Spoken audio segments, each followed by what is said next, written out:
Alright, this week we're talking about Godzilla 2014.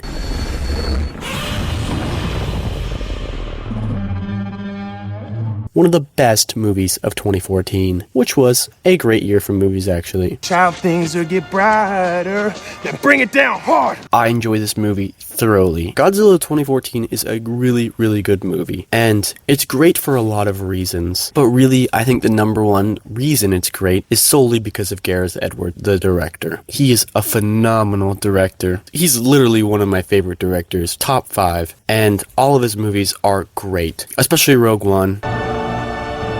And the creator's really good. If you haven't seen it, I would highly recommend it. Godzilla is really where he got his start, and where his name really started to blow up, and really allowed him to start doing whatever movie he really pleased. Like this year, he's gonna do the new Jurassic Park movie. I think we're all really excited to see this. Gareth Edwards specifically has a lot of background in VFX, and that really helps him know how to make big CGI monsters. Unlike most directors who don't know what they're doing with VFX, he knows how to properly use the VFX, and he blends them very well. This is something most movies actually fail with nowadays, is they don't know how to blend VFX together. He manages to blend together real life people and objects with CGI. It's not one or the other. It's a nice little blend of the two, and it really immerses you into the world. Not only is the VFX amazing, but the shots without the VFX are amazing as well. And that's what a proper VFX artist director would do. And that's what we get with Gareth Edwards. That's why he's a great director and great for this type of thing. He really carries this movie. If you watch any of the behind the scenes footage, he really is passionate and very in love with this concept in this movie, and he knows so much about it, and he's put so much work into it. I think if they could have made a film about Hiroshima and what they went through, they would have, but they weren't allowed to, so they disguised it as a monster movie. And then you watch Bryan Cranston. Godzilla's crushing through Tokyo. Crush everything. This is just a paycheck for most people. This is just another Godzilla movie, but for him, he's put blood, sweat, and tears into this movie to make. The cinematography is obviously amazing. The visuals are stunning and beautiful. They're all very innovative, and none of these have really been seen in Hollywood. Gareth Edwards is always making new groundbreaking shots and visual effects and ideas. One of the reasons he's my favorite, because he's one of the few people in Hollywood doing new things. I mean, just the flare scene with Godzilla in it, it's amazing, seriously. And if you think about Mission Impossible Fallout, tried to do the same thing a little differently, but I don't know if it did it better. Afraid of a little lightning?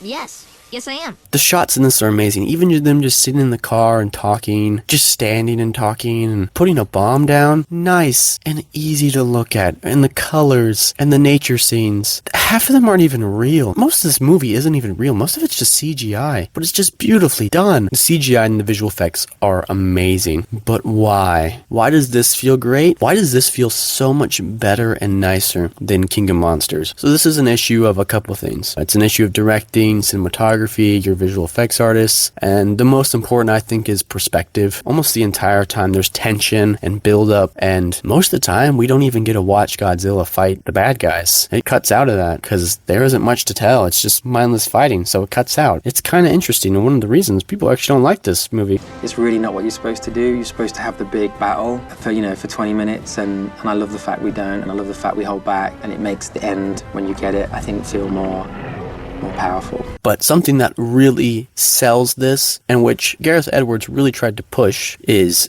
perspective. The perspective in the movie is what really sells the shots of Godzilla. You'll have Godzilla standing, and then you'll have a human standing next to him. And it really sets up the perspective of how big this guy is, and how seriously we need to take him. We always trying to get a person in there, or at least something that give it some scale. And also the reason the person is probably the best thing to go to is there's an emotional connection you have. Like you think, imagine being him. Most times we just watch these monsters fight and we really forget how serious this is. We become really numb and desensitized to all of this. But with perspective, we're able to really see and understand how big and how important this is. You go on the journey with it, everything's kind of shot from POVs, it's shot through people's perspectives of the monsters fighting. Pacific Rim specifically is known for doing this in the first movie. It always tries to keep things in perspective.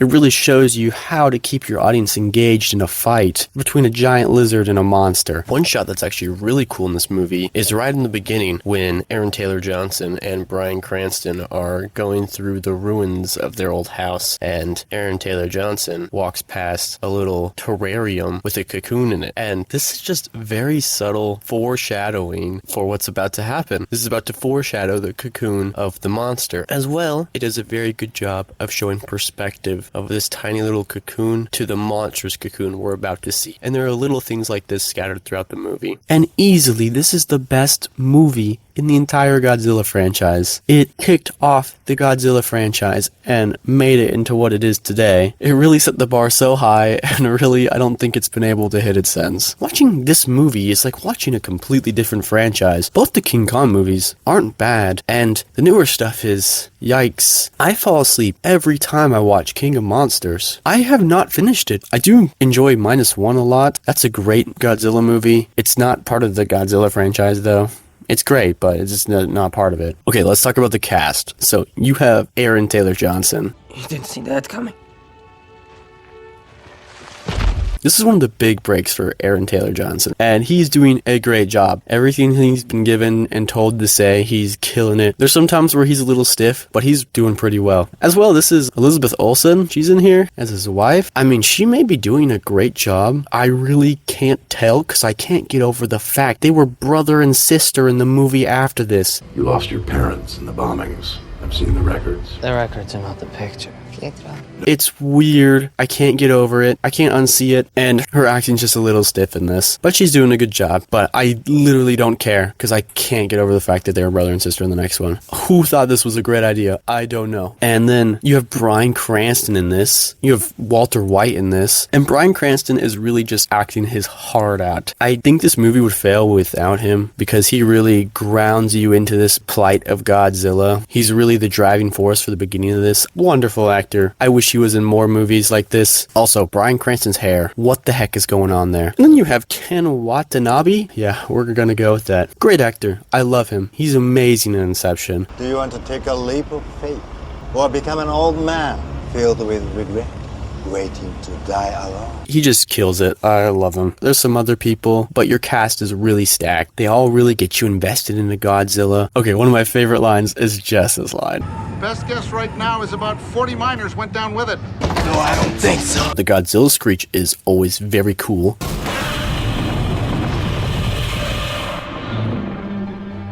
The sound effects in this, so cool and so scary.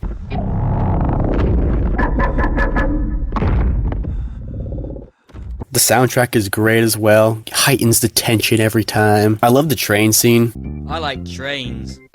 That just looks stunning. Another great thing about this movie is it's working with a previously owned franchise. It's working with Toho. Gareth Edwards and his team had to incorporate a lot of things that the Japanese Toho company wanted in this movie. It really tries to pay homage to the past material while also incorporating new material. And does a great job at trying to satisfy and bring together both audiences. It tries to be its own thing while remembering where it came from. Another cool thing is the military in this. Usually military scenes and military people in movies are pretty pushy about getting you to join the military and go fight in a war. I'm doing my part too.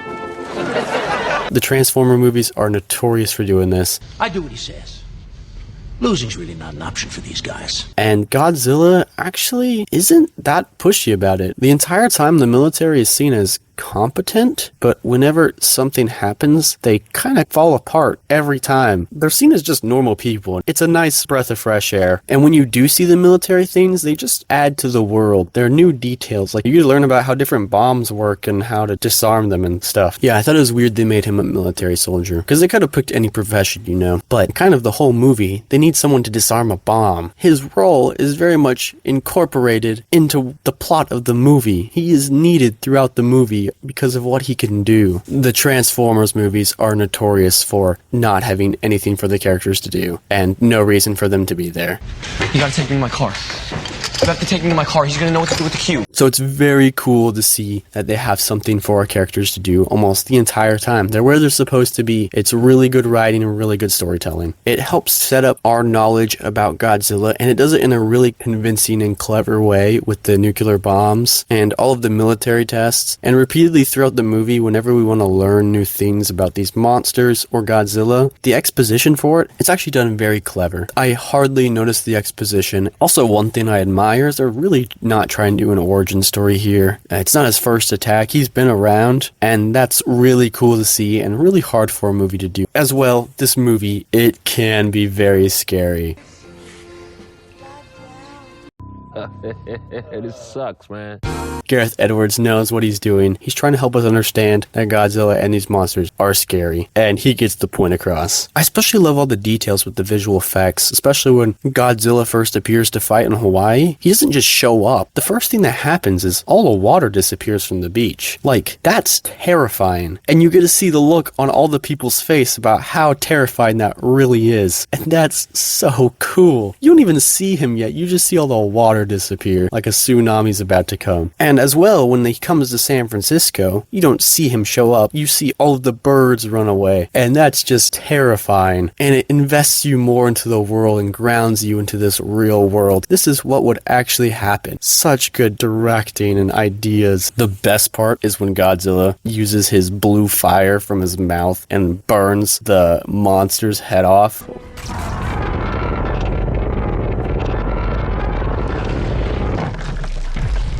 That's the best part. And I think that's about it. I love this movie. From the actors to the visual effects to the storytelling, it's a great movie. I enjoy getting to watch it every time. It's definitely a lesson in cinematography. There's a lot of things that movie studios and directors can learn from this today. If I had to rate this, I would give it a 9 out of 10. Great movie. Thank you guys for watching so much. Please support the channel and like and subscribe. Until next week. Bye.